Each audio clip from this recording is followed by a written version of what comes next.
All right, we're gonna get started. It's October 18th, and we're here tonight at the Community Center for the council work session. Go ahead and get started. Present is Ashley Smith, Joshua Schiltz, Omar Martinez, and myself, Cara McFerren. Unfortunately, at the last minute, our council member, Dominguez, was detained and can't make it to the meeting. So we'll just go ahead and proceed. Okay, with that, I would like to introduce Nathan Summers. Nathan's with UMB Bank. Nate, when I met him earlier this year, he was with DA Davidson, who I'd worked with DA Davidson in the past in Missouri. He made the switch. Some of the folks that I know that have worked with Nate in other communities throughout Iowa, I talked to them to see what they were going to be doing, and they, like Nate, so well, they're sticking with him and moving. So he's got very good references as far as I'm concerned. So he's put some numbers together to share with you tonight, and part of this is tied into our Rainbow and Maxim project. And we've got Leo Foley in person tonight. You're there to answer any questions that may come up on Rainbow and Maxim as well. So with that, I'll turn it over to Nathan. Get some packets here I can hand out. And let's get started.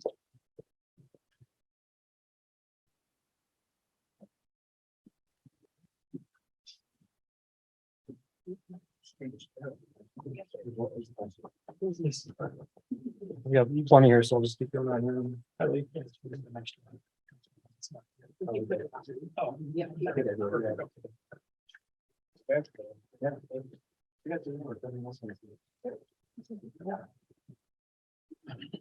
right, well, yeah, thanks for the introduction. What I've got in front of you is a debt model that I've put together for the city.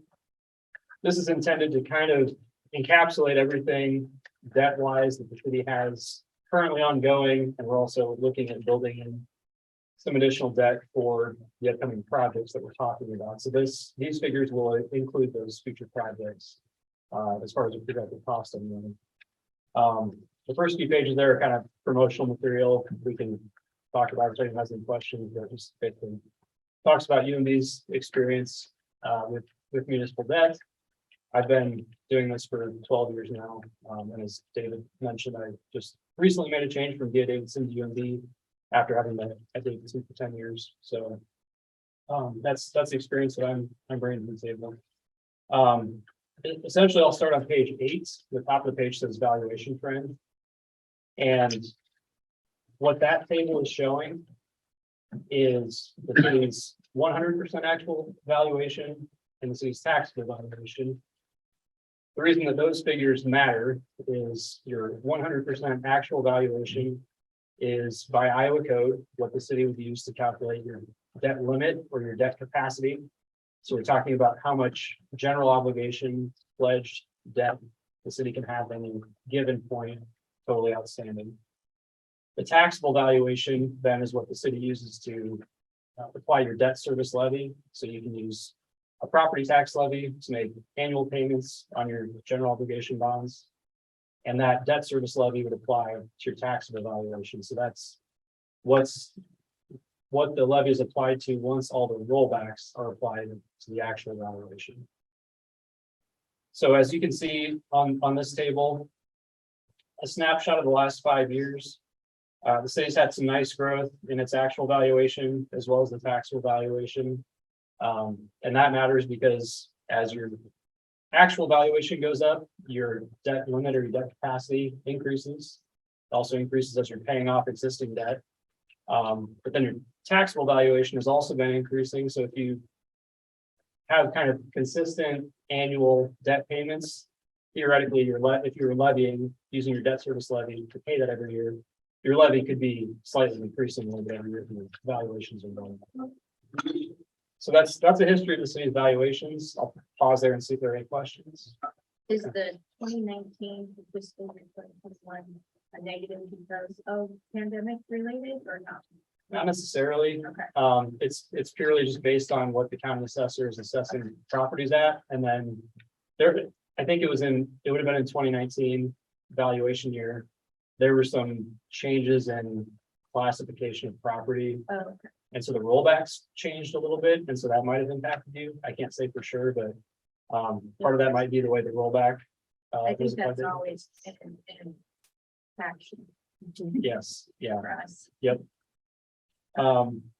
So yeah, there's a little blip there, but historically you've had some pretty nice growth there, so. Good questions. If you flip to page 9, this table is going to show the city's outstanding general obligation debt, the principal payments only, and the reason we show only the principal payments is because that's what applies to your debt capacity, which is what we're going to get to over on the right-hand side. So you can see you've got currently 3 outstanding issues plus a lease for a street sweeper. You can see the final payoff of those debts. There's going to be kind of a drop off a little bit after fiscal 2025 when a couple of those debts fall off. And then the other 2 debts mature out in 2032. And then kind of 5 or 6 columns over there, I guess, where it says preliminary series 2023. That's what we have tentatively built in as an estimate for future projects in the coming year. And what I've done there, you can see those principal payments are very deferred. And so what we're basically doing, you can borrow out to 20 years with general obligation bonds, and that's defined in the Iowa code. Basically, what we're doing is we're wrapping around the new debt around the old debt to keep that annual debt payment as level and consistent as we can. That we can certainly run numbers if you want to pay off the coming projects more quickly. But basically the design is to kind of try to limit the impact to the debt service levy and keep your debt service levy as consistent as we can year over year.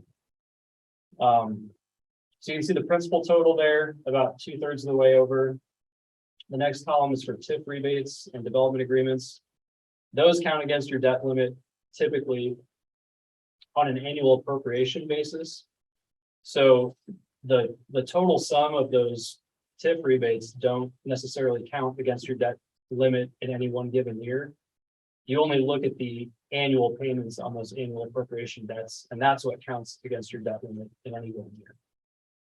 So currently for fiscal 2023, the city would have, this is assuming these bonds would get issued June 1st of 2023, so it would be right on the tail end of the fiscal year.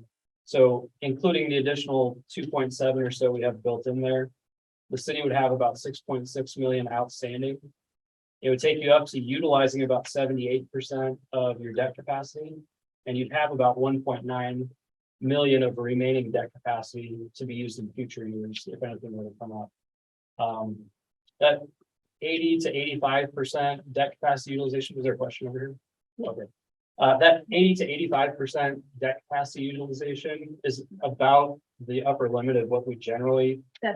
Was my question. Yeah. What is the recommendation? Because 78% seems like a lot to me, but. Yeah, we typically wouldn't advise going much above 80 to 85% utilized, just to make sure you have enough for emergencies if something comes up in the future, you know, City Hall, roof blows off City Hall, or whatever the case might be. There are instances where it can make sense to go above even the 85% if there's a, you know, just a huge opportunity for the city to bring in a future employer or really increase your valuations around town. There are certainly cases where it can make sense to exceed that, but generally a rule of thumb is about 80 to 85% is kind of the ceiling of where you want to be. And I kind of have a stupid question, but I noticed that it's street, sewer, water, but this is general obligation debt. Yep. That does not include the electric?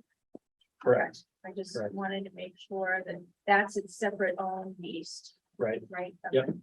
And these bonds were issued as general obligation bonds, and water and sewer infrastructure in the Iowa code is defined as being a general corporate purpose. So you can use, or actually an essential corporate purpose. So you can use general obligation bonds to borrow funds to pay for those projects. you can even use water and sewer revenues to buy down your debt service levy, and you make that decision as a council every year in your budget process. Those are just some of the purposes that those bonds were issued for. You can also issue separate water revenue bonds or sewer revenue bonds or electric revenue bonds. And on those bonds, you may only have net revenues of the utility pledged to repay the bonds. And in those cases, those don't count against your debt limit. So you have some water and sewer revenue bonds that are outstanding as well. Those don't count against the debt limit because they didn't have a general obligation pledge with the property tax levy backstop. Okay. Yeah. Okay, so that would be a separate category. Exactly.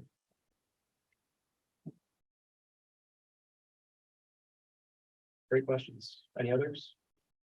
I'll just point out to them, like on your, so your treasurer's reports and things, you know, we have, you know, those bonds for the general obligation for those, if you remember, and for those that are new, the 2016 was the Short Street project.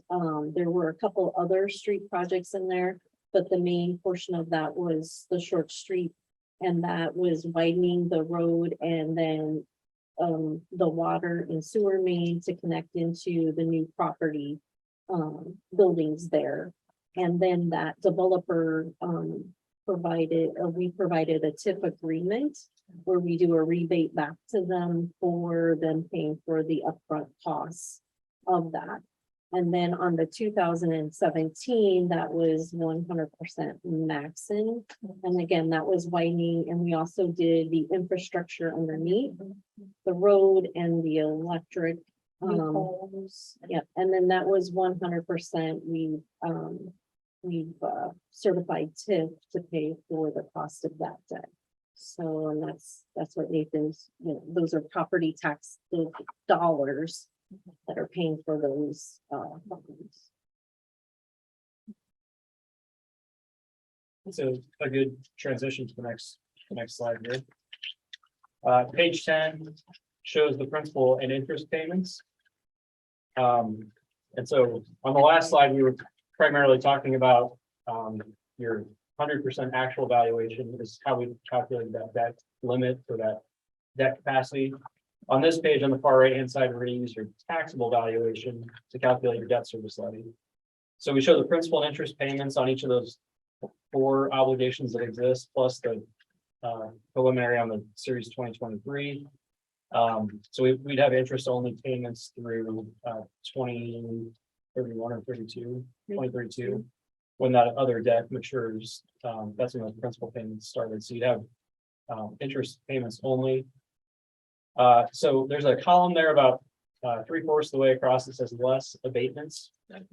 And that's what Lee was talking about, where the city's using a fair amount of TIF revenue to reduce your debt service levy. So we take the principal and interest total, less abatements, gets you to your net principal and interest. We apply take the taxable valuation, and that's how we calculate the debt service levy. So you can see in fiscal 23, your debt service levy is actually all the way down to 0 because you've used other funds other than property taxes to repay these bonds, which is totally fine and you can do. In this scenario, we're kind of loosely trying to target about a $2.25 debt service levy going forward, and kind of trying to make plans around that being the debt service levy. That's fungible. We can tweak and change that if the council or staff have other ideas, but that's kind of a starting point for this discussion. So I plugged in some funds in the future for abatements to kind of make sure that $2.25 levy stays consistent. You can see it jumps up to $3.55 or so. Once the principal payments start on the new debt, if you actually take the trend line taxable valuation growth, and it was 2.15%. If you take that and increase it every year by the 2.15% on the taxable valuation, it actually comes pretty close. That $3.55, it actually comes pretty close to that $2.25 levy. So as long as you get growth, if you don't have any other new debt other than this, that levy should stay pretty consistent as long as you continue to have a little bit of growth. So is that just pretty conservative amount for the debt service levy, or is that just at the bar? I mean, like, for instance, is that something we need to reconsider here in the future? For possibly an increase or decrease? Because, Of the debt service levy. Yeah, I think $2.25 is just, I don't have statistics to back it up, but working with similar sized communities, a $2.25 debt levy is not uncommon. okay, I would say it's not high, it's not low. $2.25 is kind of median probably about where you should be. okay, I've certainly seen communities that have a higher debt service levy, and there's some communities that don't have any debt that aren't growing. Probably, and so they have a $0. I can give a little history too, Nathan. So, again, we have new council members, but, Cara, in 2020, council had discussed at that time when we were looking at, levies. So we have what's known as the 810 levy. That's the property tax levy, and that's as high as we can go. And we'll get through that. We'll kind of get to that when we're talking about budget. In 2020, council at that time discussed that they would come up with an agreed upon debt. That they believe that our community would, it wouldn't have a huge impact, but we could live with in order to cover the debt. So at that time, we decided on 2.25 appeared to be a good place to stay at.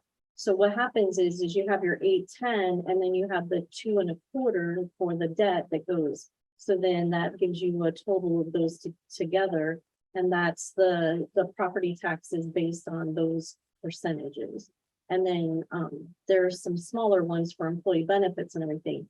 But the whole idea is we're trying to, from a good fiscal management, is try to maintain that percentage, including the debt, so it's better on our taxpayers, so they don't have a sudden growth in the taxation, or it maintains. Is that, Yeah, yeah, okay. yeah. That's- I mean, the ultimate planning objective is to try to keep property taxes, as far as the levy goes, as consistent as you can. There may need to be some increases over time, there may be decreases over time, but generally speaking, you want to avoid the big spikes and dips, just so people can kind of Yeah. plan as much as they can for what their property taxes will be year in and year out. So, yeah, so that's kind of the thought process behind planning around roughly what a debt service levy could be in the future. Just to kind of avoid some of those peaks and dips. Okay. If you flip to page 11, that shows, there's a table that shows the interest rates that are on your existing debt. Right now, we're looking at interest rates they've been rising pretty rapidly here over the last 9 months or so, 9 months to 12 months really now. On a 20-year bond, you're probably looking at a 4.5% interest rate. I've got 5% in there just to be conservative for planning purposes. On the new debt, so for your existing debt, you've got interest rates that range from 1.75 to almost 3.5. So right now, with where interest rates are at, typically we would include this to be able to say, hey, these interest rates here are kind of high. We might want to think about refinancing this debt over here. In this case, interest rates now are higher than they were when we issued the debt, so we don't really have anything like that to talk about. But it's good to just kind of keep an eye on it, especially if 2 years from now, if things kind of right size themselves and we might have lower interest rates again, there may be an opportunity to do some refinancing in a couple of years. This will help us keep an eye on that. On the right hand side, it shows just the interest only payments on the debt. That's primarily there for Lee to help a little bit with some for budget prep. Look to page 12. Again, just breaking out the city's debt limit, taking your 1/120 actual valuation. This was for fiscal 22. Your remaining debt limit was 4.5 million. So you were only using about 46% in the last fiscal year. Page 13 shows the debt service levy impact summary. So going from a $0 debt service levy up to a $2.25 levy. People may say, what's the difference in my own property tax bill? So this chart kind of helps you walk through an individual, say they've got a $200,000 assessed valuation home. Looking at the top chart here for residential properties, you apply the rollback and you kind of follow all the way along to the right. You take out the homestead credit. So you're actually only paying applying the property tax levy to $104,000 of that valuation. At a $2.25 tax levy, you're looking at an annual increase of about $234 compared to if you had a $0 levy. So if people start to ask, how does that change impact my property tax bill at the end of the year? We can kind of use this to help quantify that a little bit. We've got similar tables for commercial property and ag-owned property as well.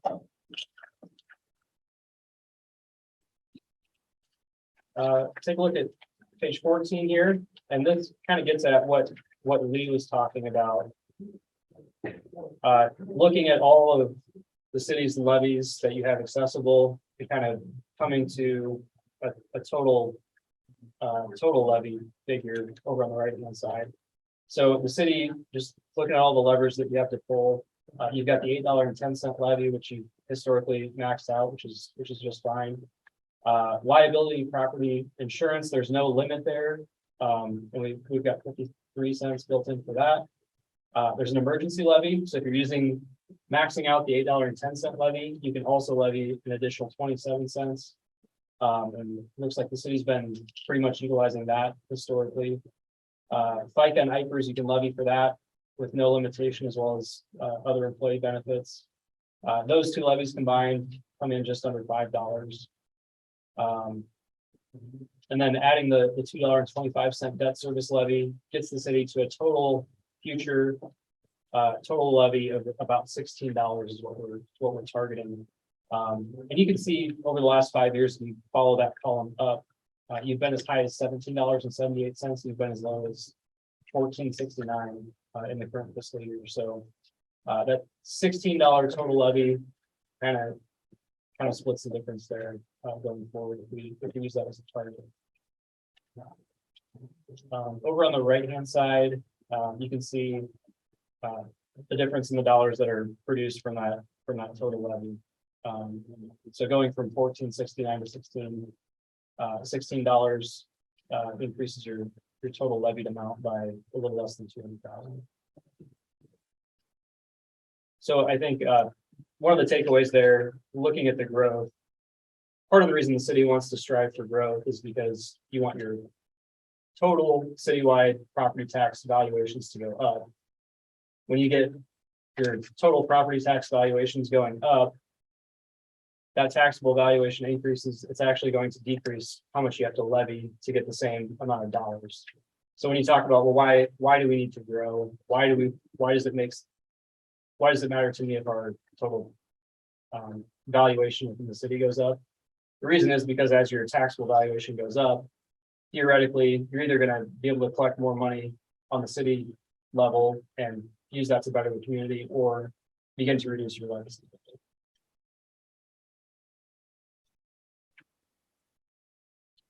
Slide 15 shows abatements, which is kind of a fancy word for these are the monies that we're using to reduce the debt service levy, back on the second slide. So as Lee mentioned, those both say series 2017A. I think one was 2016. I'll fix that in my model. But those are TIF dollars that are being used to buy down the debt service levy on those two general obligation bonds. The city's currently using some excess debt service levy fund money to reduce the debt service levy as well. That's just money that's been in the debt service fund for a number of years, and we're looking at using some of that over time to reduce that levy to kind of keep it around the $2.25 levy. I believe the balance in there is about 900,000. Okay, so even with what I've built in here for a projection. Even when we get to fiscal 2032, at the maturity of all the existing debt, the city would still have in the ballpark of $200,000 in that debt service levy fund. And that's really the only use for those funds is to repay debt. So it's sitting in the debt service levy fund. The only thing it can be used for is to repay debt. And so we're looking at using that to kind of smooth out the debt service levy in the future.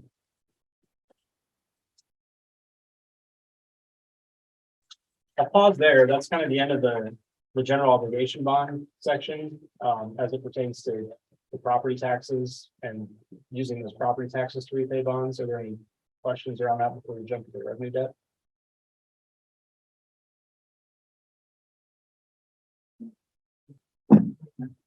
There's none so far. Good. Slide 16, looking at sewer revenue debt.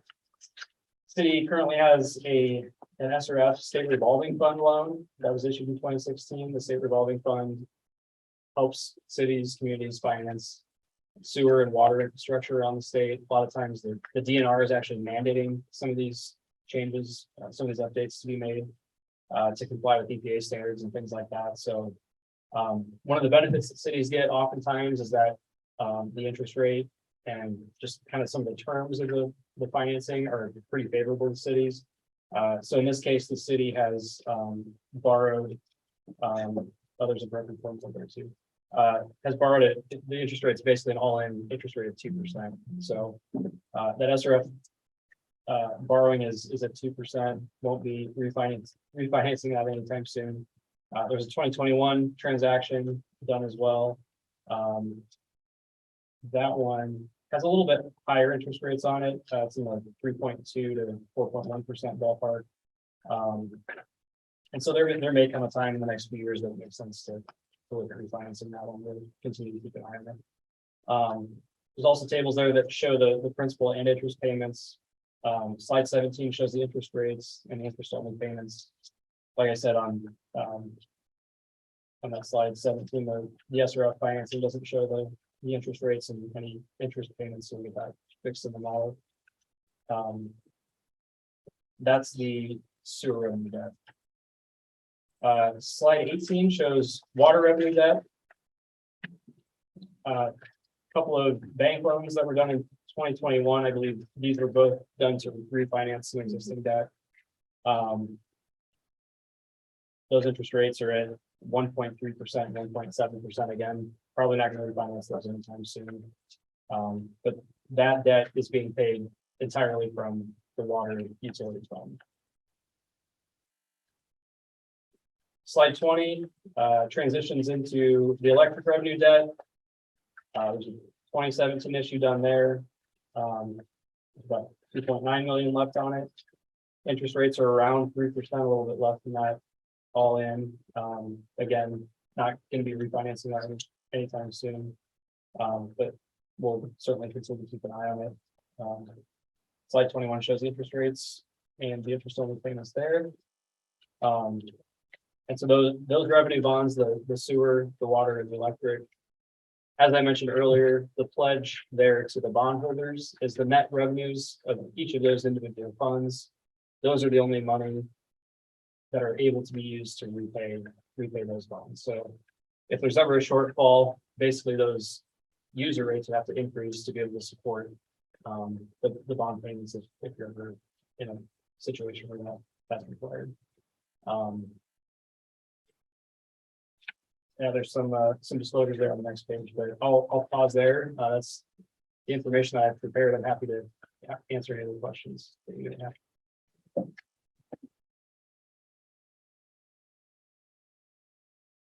Does anybody have any questions?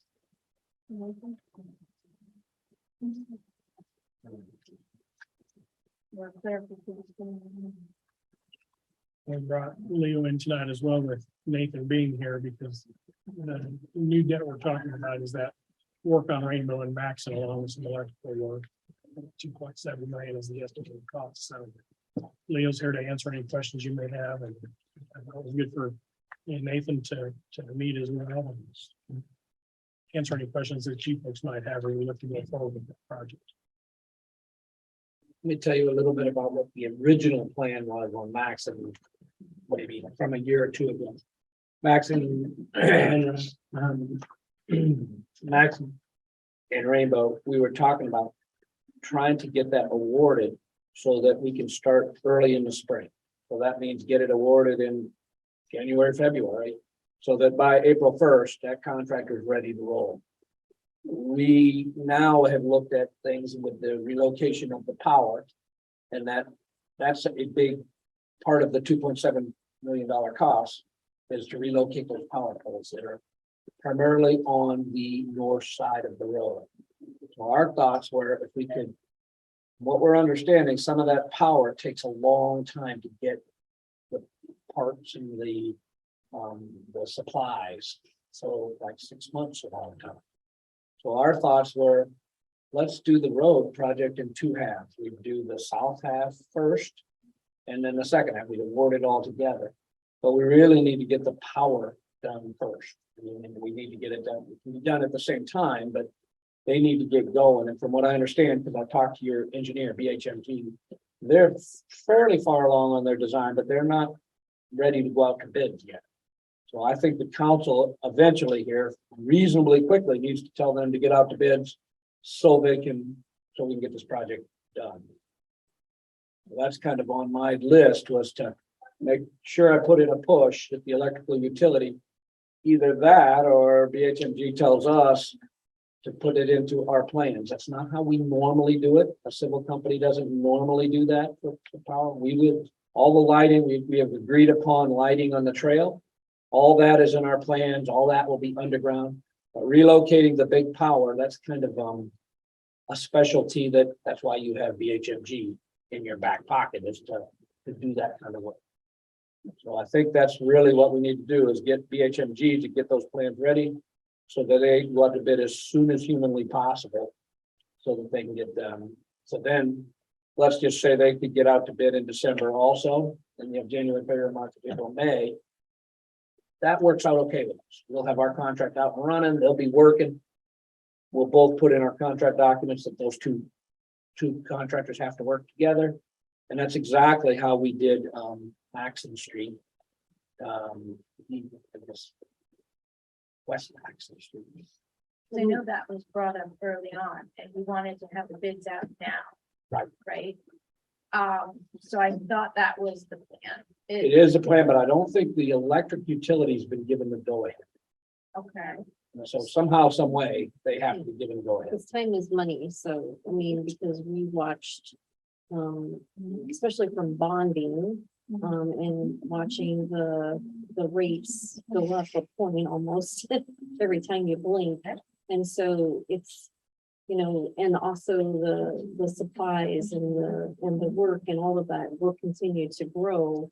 So the project is going to continue to cost more, not by not moving and not doing anything. Is that a fair? Yeah, so I think if you would tell them, like at the next council meeting, we want them to go forward with the design. I'm sure there's gonna be a cost, so we have to get what the cost is from BHMG. Then they probably could get right on schedule. but I thought that was what you were going to set out to do. We were not doing the power part of it, Right. BHMG. We coordinated with BHMG, Right. but I guess it wasn't. Somebody has to get a contract with BHMG. Right. And I just thought that you were the contact person to arrange that, but no. Not typically. Typically, that's Dave and the electric utility. Okay. So, We got, good numbers, but we do need to have them kind of finalize that and then make sure the plans are ready to be able to go out by bid, but they put a lot of work into it. I talked to them this week and they acted like they could move really fast from here okay. to get out to bid. So it's not like they haven't done anything. They just haven't been given the Go ahead. go ahead to do the But, final. but we wanted to make sure we, had the discussion on financing for the whole thing before we got too far, with telling people to start. I mean, Leo's got his design basically done. We do. Because it's going to be November before they're gonna be able to put any bids out if we work fast. Yeah, because you have publication requirements. that go Yeah. with those. And And- that takes time.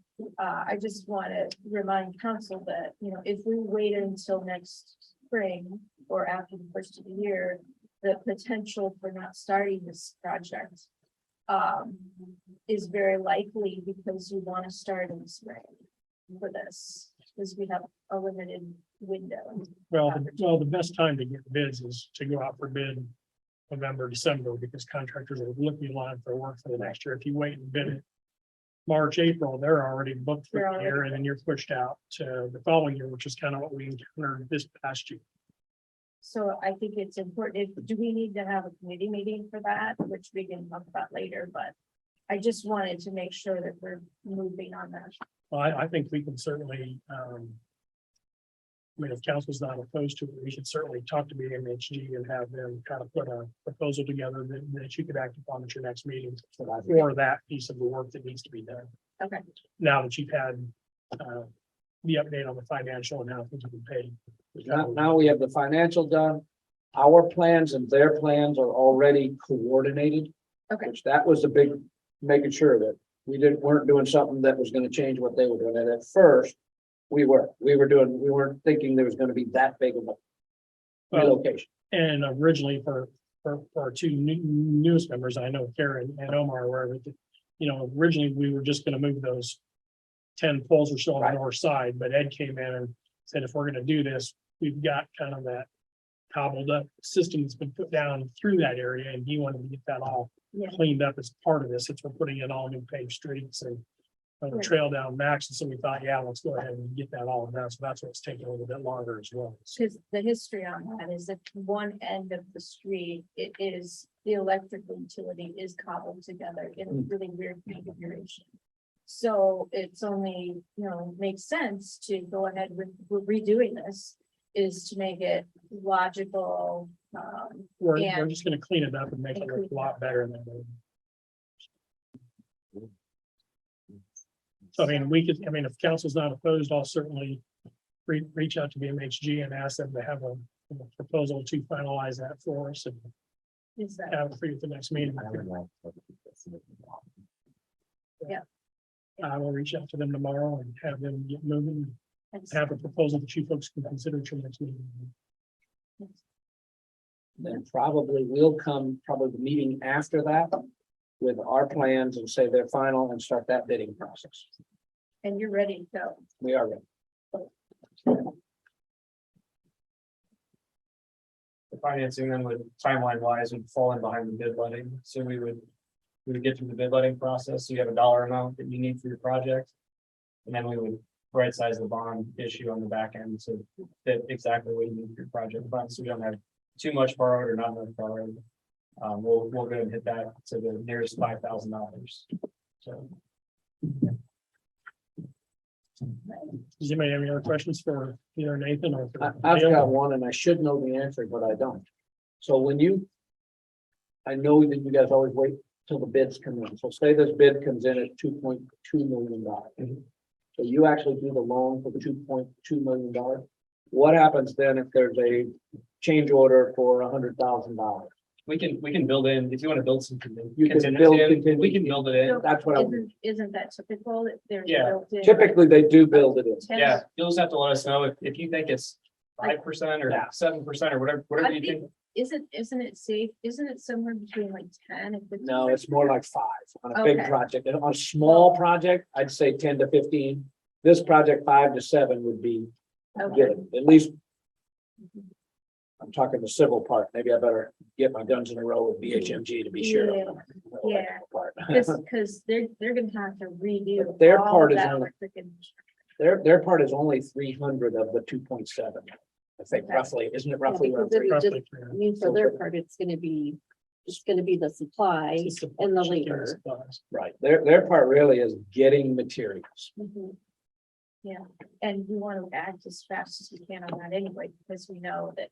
the But we'll do potential for things that- in our bid to make the contractor coordinate, and we'll make them do the south part of the road first. We'll make them do they've got to extend some of the culverts so we can get a bike path in.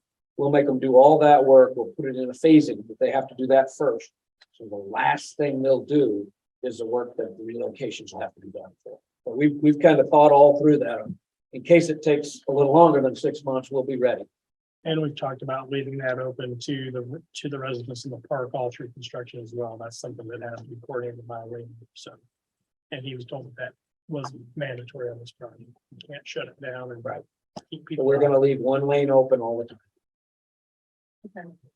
And that means all the residents that are there, they'll have to drive over gravel to get into their things, but that's normal. We're on a construction project. like Yes. that. So, if there isn't any other questions, concerns, clarifications, whatever, I think we'll go ahead and end the work session. We'll have about 15 minutes for a break, and then we'll come back for regular council. How's that sound? All right.